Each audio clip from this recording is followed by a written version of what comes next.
Welcome back to another episode of Sam's Auto Assortium with me. Today I am bringing you something totally different to what I normally do. So anyone who's been watching my channel or my videos that I've been putting out so far, have seen that I've been sort of repairing an old, well, not even that much of an old, but a cheap Chinese motorbike, Pioneer Nevada 125cc.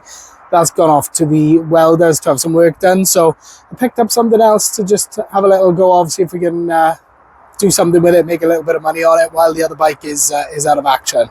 So stay tuned and I will introduce what I have got for you.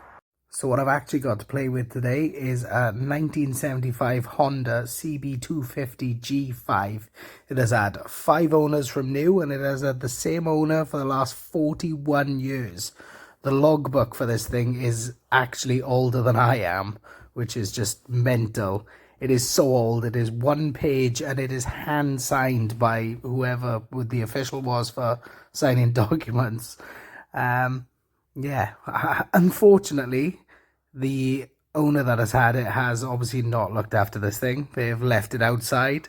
They've left it under trees. It is covered in rust. It is covered in grime. It is covered in tree sap. It is possibly some bird poop on it. Yeah, it's pretty nasty. So I'm gonna crack out the cleaning tools. We're gonna see what we can do and see if there's anything on this bike worth saving. Okay, so before I begin squirting this bike down and jet washing off all of the dirt and anything else that'll come off, I'm just gonna go and get into some of these spots with this tire brush. I know it's the wrong type of brush to be using, but I'm hoping it'll get into all the little nooks and crannies and wipe off some of the leaves and the cobwebs and just anything else that I don't really want to stick into the bike once it gets wet.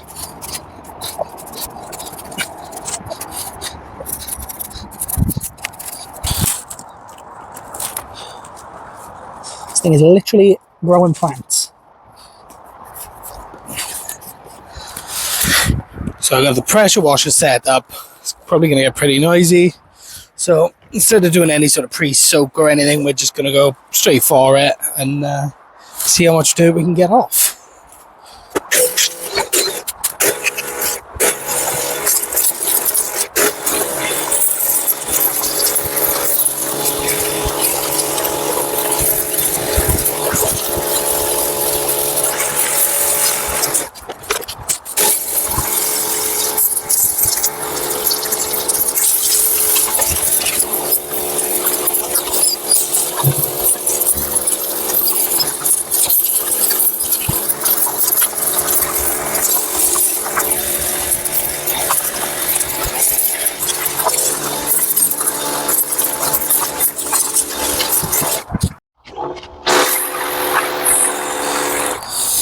So after a damn good going over with the pressure washer, got a lot of the muck and the dirt off.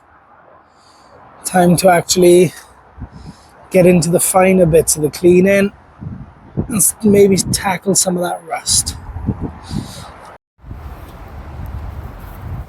So the first rinse done, I'm just going to go ahead and cover it in steel foam. Probably a bit overkill for a bike like this, but who doesn't love a good bit of steel foam, eh?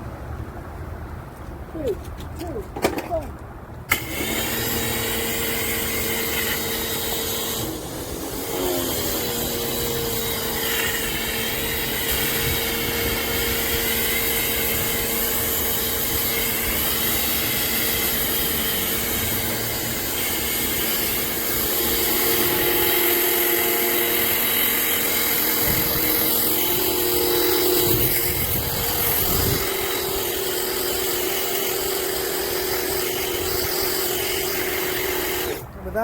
With that all snowy and foamy and sitting, we're going to go ahead and get back into some of those crevices with the tire brush.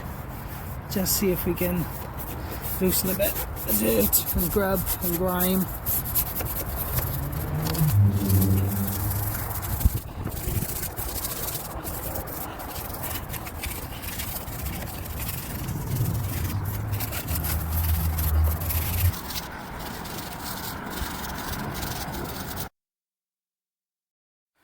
So after a really good soaking with the snow foam and a really thorough brushing all over the bike, I went back in with the jet wash so we can take a look at just how much dirt has actually come off this thing and what is left under all the dirt and the grime.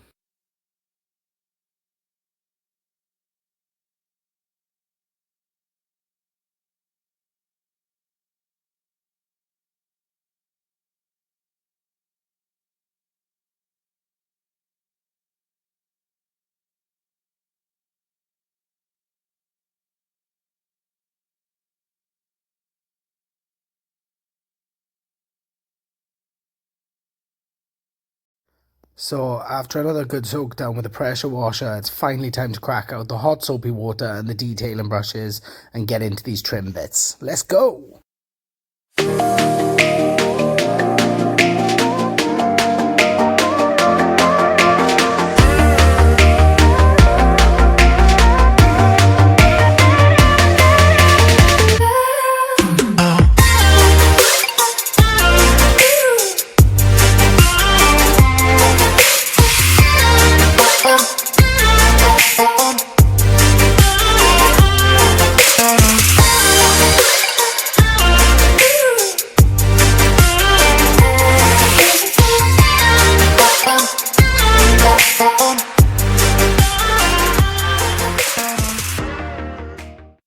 So at this part of the clean, I decided to use a fallout remover to try and get some of the iron and rust marks off the plastics and some of the other bits.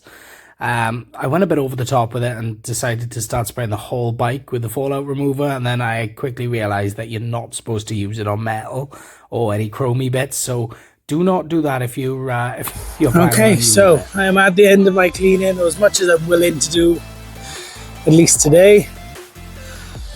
I mean, it's a hell of a lot better than what it was. All the dirt, the debris, the gunk, the tree sap, the plants, all of that is gone. And now we are just left with the rust and the damage and anything else. But, I mean, the bike's got good bones. The frame is solid, the engine turns over, it selects gears. I sure as hell will not be getting it running. It's clean and ready to find its potential new home. Hope you enjoyed the video.